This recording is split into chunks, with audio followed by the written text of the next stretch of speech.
Godt. Vi starter med Ib Stetters tale. I Ib Stetters tale bruger han de tre appelformer meget. Han bruger logos, når han snakker om, hvorfor det fx vil være godt for Danmark at blive medlem af EF. Det vil være godt for landbruget, det vil være godt for økonomien, og det vil være godt for eksporten og for frihandlen. Og Danmark vil få rigtig mange muligheder, hvis Danmark bliver medlem.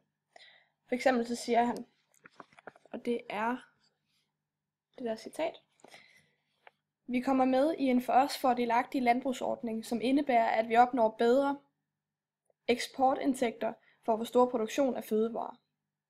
Og såfremt vi vælger at holde os udenfor, har vi stadig økonomiske vanskeligheder at kæmpe med, og vi må i så fald gennemføre anstaltninger af hidtil ukendt omfang og virkning.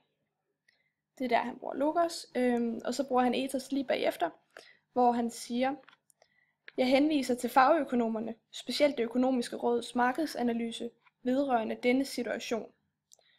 Og så siger han igen for eksempel: Fagøkonomerne er enige om, at der både på kort og på lang sigt er tale om en betragtelig gevinst for samfundsøkonomien. Omvendt er de også enige om, at der er tale om et betragteligt tab, hvis Danmark vælger at stå uden for EF, udvidet med England. Altså her bruger han jo ethos, fordi han henviser til nogle eksperter på området, hvilket gør det meget troværdigt. Ja. Og så bruger Ib Stetter også logos og ethos, når han argumenterer for, hvordan Danmark bør slutte sig til EF. Han henviser også meget til de økonomiske gevinster for Danmark. Og så bruger Ib også retoriske spørgsmål i sin tale, som får lytterne til at tænke lidt mere over deres holdning, selvom spørgsmålet er meget målrettet til at overbevise, om EF er en god idé. Han siger: Kan modstanderne virkelig tage ansvaret for, at Danmark på grund af en voldsom valutakrise fratages sin økonomiske selvstændighed? Og her får han det til at lyde som om, at hvis Danmark ikke melder sig ind i EF, så bliver vi frataget vores økonomiske selvstændighed. Så han fremhæver sådan worst case scenariået. Han henviser også en smule til patos, når han siger: Dette kan kun medvirke til at fjerne spændinger i Europa og formentlig simpelthen hindre dem i overhovedet at opstå. For den her tale, den er holdt kort efter 2. verdenskrig, og alle de kan stadig huske følelsen af et delt og krigsramt Europa. Nu går vi videre til Frode Jakobsens tale. Han starter sin tale ud med humor, da han siger: I mit parti har man talt om de små bange mænd, som ikke tør være med. Jeg er en af dem. Så åbner han ligesom op med at bruge et argument, der normalt kunne bruges imod ham. Og så indrømmer han blankt: ja, jeg er en bange mand, og det er også okay, og jeg forstår ikke, hvorfor andre ikke er lige sådan. Men så vender han også argumentet ved at sige, hvordan kan fortællerne ikke være bange, når det handler om Danmarks skæbne og fremtid. Så siger han: der er ingen, der kan vide, om det her bliver til lykke eller ulykke. Og der bruger han så argumentet imod ham, med ham.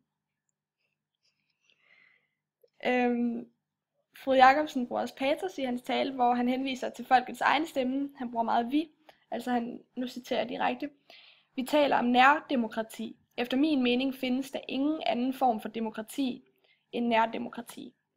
Vi hører tit klagen over, at der er alt for lang vej ind til Christiansborg.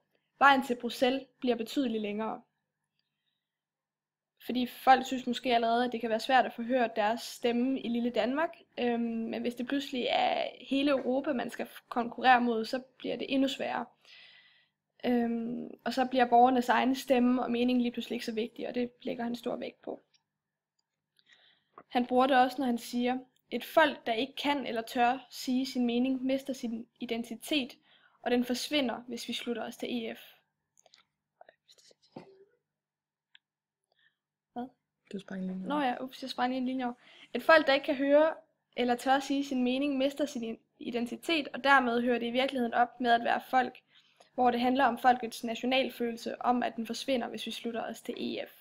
Ja, her bruger han jo også patos og logos. Han argumenterer for, hvorfor folk skal stemme nej, og hvad det betyder for folkets selvstændighed. Så siger han også, at selvom man melder sig ind i EF, så er verden meget større end det. De 8, eller hvor mange det bliver, er dog trods alt mindre end verden minus de 8. Han fortæller også om dem, som er for, at de bruger massiv propaganda, og bankerne bruger deres pengemidler til at få folk til at stemme for, og så må folket også være mistænksomme over for, hvorfor de skal stemme ja. Altså, hvem kommer det til gode? Så har vi lidt om sammenligninger og deres retorik, de bruger. Begge taler er skrevet for at overbevise den brede befolkning i Danmark, og retorikniveauet det er meget højt, men det er stadigvæk let forståeligt, sådan at alle folk kan være med. Så bliver der også gjort brug af retoriske spørgsmål. Jeg har læst det tidligere, men jeg læser lige igen. Kan Danmark virkelig tage ansvaret for, at Danmark på grund af en voldsom valutakrise fratages sin økonomiske selvstændighed? Ja. Og så bruger de også meget patos begge to. De bruger begge to vi i deres taler, som taler meget sådan til den enkelte borger og får dem til at føle sig sådan, som en del af samtalen. Og i tale 2 bliver der brugt mange styrkemarkører, også vi, hvor han jo taler til folkets følelser og gør det meget overskueligt, hvorfor man skal stemme nej. Så har vi kigget lidt nærmere på, hvem Frode Jacobsen var.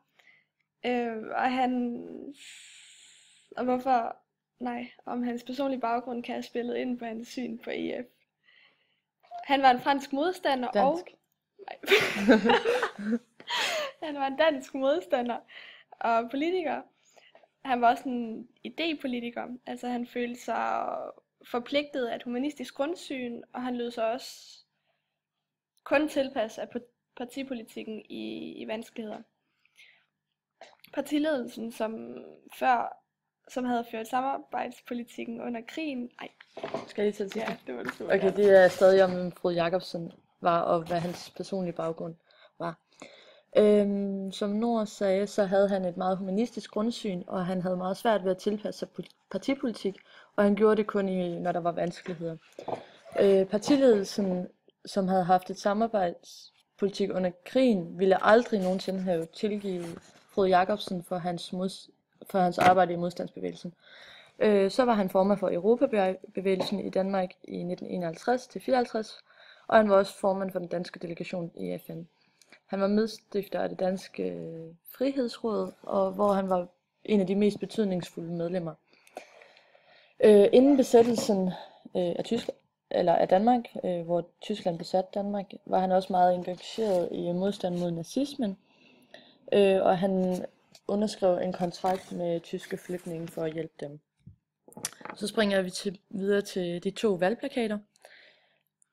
Den første valgplakat her, jeg tager ingen chancer, som er for EF, altså hvor de ønsker, at Danmark skal sige ja til EF. Det fremgår tydeligt af plakaten, at de gerne vil have os til at sige ja. Teksten er meget kort og præcis, altså det her det sker, hvis vi siger nej, og det her det sker, hvis vi siger ja. Den er meget henvendt til den brede del af befolkningen. Den er meget let at forstå. Sproget er ikke svært. Det er lige på hårdt. Og så handler den også meget om, altså, hvad er det værste, der sker, hvis man siger nej. Altså, den får det til at lyde som om, at det er det, der kommer til at ske, uden chance for andet. Og den anden her, den er meget svær at læse. Man skal zoome meget ind for at se, men nu forestiller vi os, at det har været en kæmpe stor plakat i stedet for.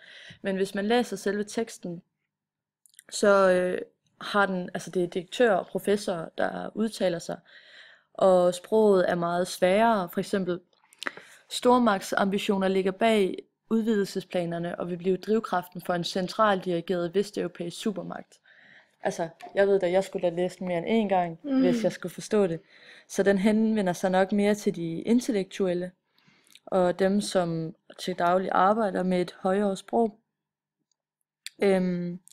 Så forskellen især mellem dem, det er, at der er så ordvalget, hvor den første har meget konkrete budskaber og meget, sådan er det, hvor den anden har meget mere kringlede sætninger. Altså, så bruger den faktisk også lidt ethos, hvis man kan sige det sådan, fordi at i og med, at den har det her svære sprog, så henvender den sig jo til samfundets topelite, og det kan man også se på de her 3 mennesker, som er en del af Danmarks elite, og det gør, at plakaten bliver mere troværdig. Jeg tror nogenlunde, det var det. Så Ja. Farvel. Hej hej.